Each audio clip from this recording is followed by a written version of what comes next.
So, at a certain point, like Manet before me, or Monet, or whoever it was, put a big red X on that fucking.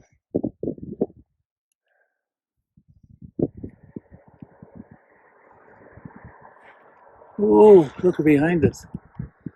Ay, ay, ay. But anyway. You're trying to teach him to say what? That he's the greatest living artist in Mexico? Yeah, exactly. That kind of stuff. I said, make up anything you want. Just and I found out that people will believe anything you tell them. It's true. Look at it. There's 74% of Americans. No, not 74. I'm recording this, by the way. 42% of Americans voted for Donald Trump. They'll believe anything. So tell them I'm the best living artist in Mexico, and just to sell the painting. And once they pay, the laugh is you probably are. No.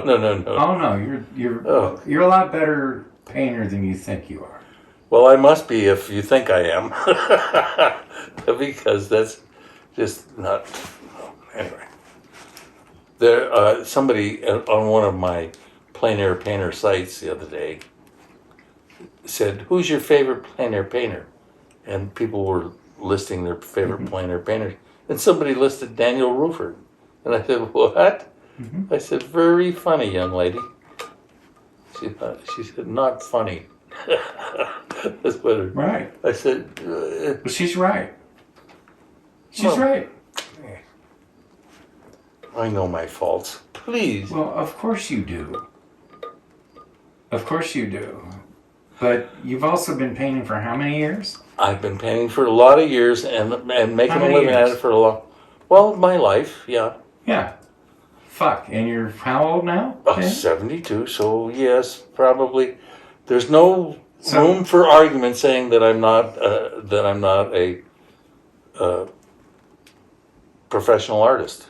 Correct. I have done and that. You have been a professional artist? I have done that with my life, yeah. Your whole life? Except, you know what I'm finding out as I get to the end of life, is that a professional artist is the king's clown.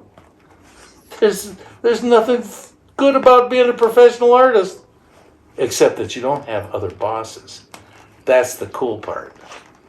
When I start thinking about when I did work for a living, which is pretty hard to do because it was a long time ago, but having a boss was the worst part of the whole job. Very rarely did I get a boss I liked. I was a flagman on this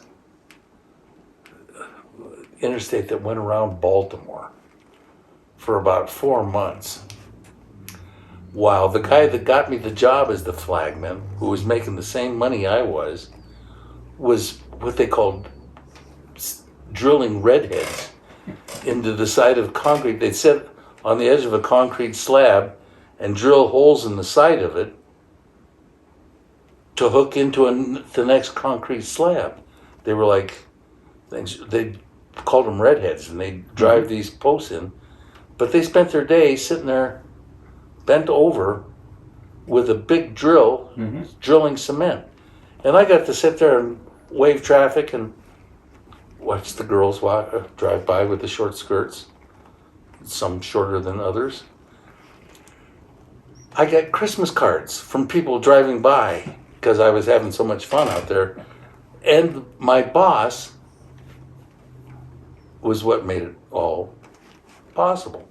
I mean, because he let me stand out there and do flagging traffic instead of working hard and still making the same amount of money. But you don't get many bosses like that, you know. I used to go in and tell, when I worked selling shoes, I go in and tell my boss of my sexual exploits of the night before, and they listen to me with rapt interest, you know. Oh yeah, tell me. Until all of a sudden they didn't like me anymore. For some reason they didn't like me anymore and they wanted to fire me. And I said, what? And they said, and you bore us with your stories And I went, I know that's not true because I saw their faces when I was telling them their stories. But that's what they said when they got mad at me. They told me I was boring. I said, well, if you think I'm boring, I quit. You don't have to fire me. But I was the best shoe salesman in the joint. No ifs, ands, or buts.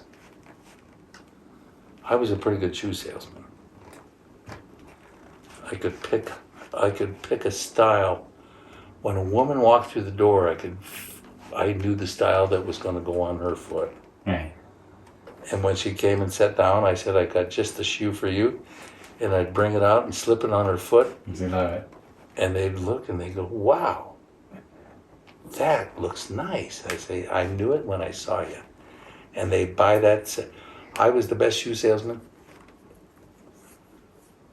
But I didn't want to be a shoe salesman. Who wants to be a shoe salesman? I mean, unless you got a foot fetish.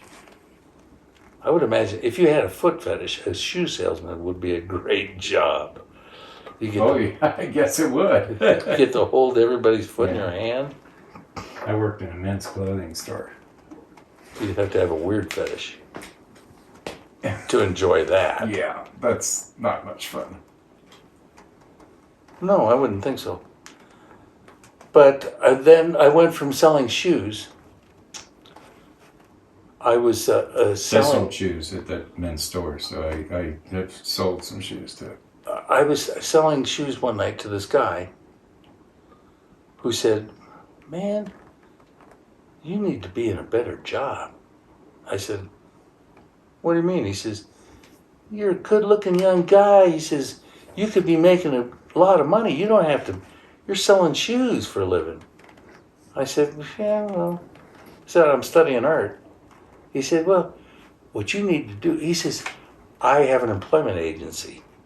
I'll get you a job making good money right away. I said, really? He says, yeah. Here's my card. And he gave me his card. So I called him. And he got me a job selling Earl Scheib automobile paint jobs. $29.95. Any car, any color. Yeah. Well, this was, yeah, that's exactly right. $29.95, any car, any color, except metallics were $10 more. Yeah. So $39.95 for metallic color. But it was a bad job. It wasn't a job I liked, except I got to wear a tie. So I felt like I was a man, a gentleman. Right. And but the manager of the Earl Scheib shop that I got a job at was a crook. They all were. I mean, Earl Scheib was a crook. Earl Scheib was a crook, but this guy was stealing from Earl Scheib, which made him a crook's crook. Yeah, crook of a crook. And he said he let me know he was stealing. He said, but you can't steal. He says, you got to wait till you get my job, then you can steal. Right. I said, oh, I can't wait. Yeah, that's the perks that come with his job. So I quit not long after that and went back to art school. So where did you go to art school? Well, when I got this job, I was going to a place called the Professional Institute of Commercial Art in Baltimore, Maryland. It was also known as Mary's Art Studio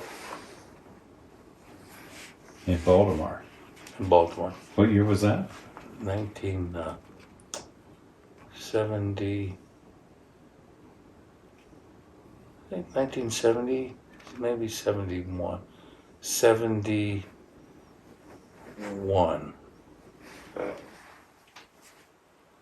Yeah.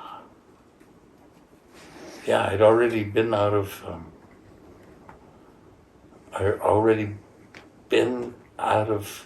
the army, out of jail. I was a free man. I'd been married and divorced. Not divorced, but separated. And I was going to school at Mary's. And I was going to school at Mary's because when I walked in, Mary was this old Jewish lady. and she told me she could get my GI Bill check within a week. And I said, there's no way. I said, there's no way. It takes 3 months. I mean, I'd already gone through it once, I think. Anyway, a week later, my check was there. And I don't know how she did it, but she did it. And I thought, well, this is great. I have a little spending money. I was selling shoes, like I said. And then I discovered this guy doing portraits in the mall where I was selling shoes. And went off and on a whole different trip. All of a sudden I wanted to be a portrait artist. And I wanted to be a portrait artist in the worst way, in that, and I couldn't do it. I went back to school after seeing this guy working, and I told the teacher, Mary, I said, I want to be a portrait artist. I'm going to quit school and go be a portrait artist. And she said, well, you can't just go and be a portrait artist. You have to learn how to do portraits first. I said, well, yeah, but I'm not going to learn that here. She says, why not? She made every student in that school sit and get their portrait done by me. And by the end, I realized I was never going to be as good as the guy I just seen doing it in the mall. But I kept after it. You know, I mean, that guy had, I was 21, he was 39, and so he had years of practice on me. Mm-hmm. But man, he could work magic with that charcoal. And that's all I saw were his charcoal drawings. I didn't see any of his pastel drawings until much later in life.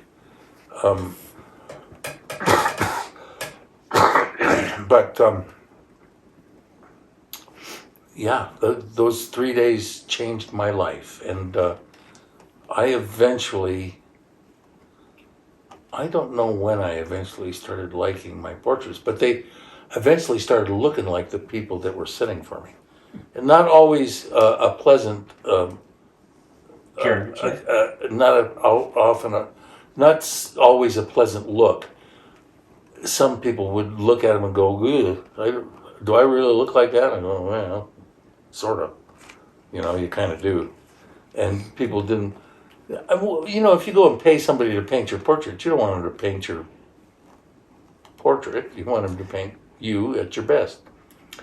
I used to know a guy that could do that. I mean, he was so good at that.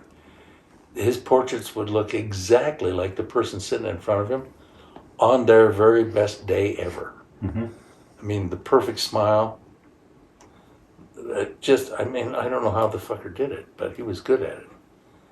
And with me, I never knew what it was going to come out looking like. I just sat there and drew until somebody until I heard somebody behind me say, "Oh, that looks just like her." And I thought, okay, I can sign it.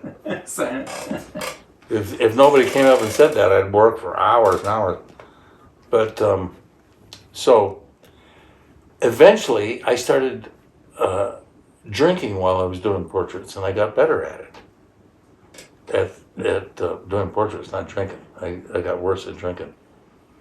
But I learned that I could, if I got drunk enough, I could scribble a portrait, and then with a typewriter eraser brush, Mm-hmm. I could scribble over it like that, and all my scribbling would come together into a nice portrait. And then I'd just take a little white highlight and put it on the eye, and I had a finished portrait. Mm-hmm. It was so easy when I was drunk. But when I was sober, not so easy. And when I was sober, those drunken portraits didn't look quite so good either. Didn't look quite as good. Oh, Yeah. I A little bit of a jaundiced eye. I spent the night in a bar in Omaha back when my grandma was dying, and sat there doing portraits, and all night long for drinks. You know, people would give me free drinks. I sit there and do a sketch of them, and I'd just done a month of sketches in a mall in Colorado Springs. And so I'm sitting there this night, and I get really drunk with all these people. I didn't know any of them. And did sketches right and left. And as I left the bar that night, I put my precious French easel down behind the car and was going to put it in the trunk when somebody came over and started talking to me. and I forgot what I was doing. I got in the car and backed over my French easel. And That made you feel good. the next day, I came back to the bar, and somebody had left their portrait on the bar, and I saw it, and I thought, there weren't any black people in here last night. Where did this portrait come from? I thought. So anyway, they weren't as good as I thought. Yeah. But it was a good, clean time for everyone. We all enjoyed ourselves. In the good old days. Nebraska. You see, now, Nebraska is, when I was there, last time I was there, as I drove through the town, I'd look down the streets and I see guys hanging out at their cars or whatever, you know. Yeah. And they all look like they'd been there all their life long. I mean, everywhere I looked, there were people that looked like Omaha, Nebraska natives. Yeah. You know, that had never gone as far away as Council Bluffs, which is just across the river, you know. In Iowa. In Iowa, yeah. So that's what I thought about Nebraska. I think it's not full of people, but I mean, it's full of weird people. Nice people, you know. Nice as the day is long, but weird in that they have that false sense of what did Bokanon call it?